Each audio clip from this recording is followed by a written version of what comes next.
Их бурхантын цогцлбор дурсгал. Дорнод аймгийн халах гол сумын төв Сүмбрээс хойш 35 км зайд их бурхантын цогцлбор дурсгал бий.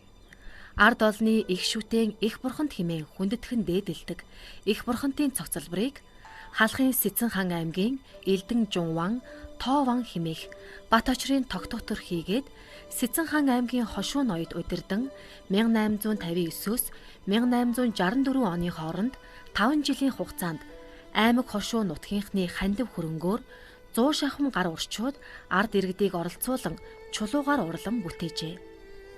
8 аюулаас аврагч Жанрайсаг бурхны дүр бүхий их бурханд цогцлбор дурсгалын гол шүтэн Жанрайсаг бурхан 30 м өндөртэй 8 мутартай мутар бүртээ аюулаас аврахыг бэлэгдсэн барьц зурласан байдаг. Баруун талын эхний мутар арслан, хоёр дахь мутар заан, гурав дахь мутар лусын аюулыг илэрхийлсэн могой, дөрөв дэх мутар догшин хүний дүрстэй. Харин зүүн гар талын эхний мутар гал, хоёр дахь мутар ус, гурав дахь мутар архины аюулыг илэрхийлсэн гох дэгэ, дөрөв дэх мутар гардын дүрстэй. Жанрайсаг бурхныг баруун хөлөө завлан, зүүн хөлөө хагас нугалж, 8 мутраа дэлгэн хадаг орхимжоор биеэ ороосон дүртэй бүтээсэн юм. Их бурхан том баг 2 хүрээтэй.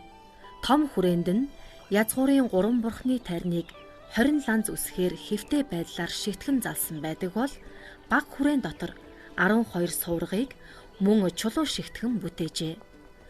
Бурхны хөлийн доод хэсгийн чулуун хүрээнд бац цэцэг товойлгон зогчээ. Мөргөлчдөд нар зөв тойрох зам гарган Бурхны хоёр талын ханыг дагуулan 66 см өргөн чулуун шат уралжээ. Жанрайсаг бурхныг тойруулан 20 гаруй дарь их бурхны дүрийг бүтээсэн байна.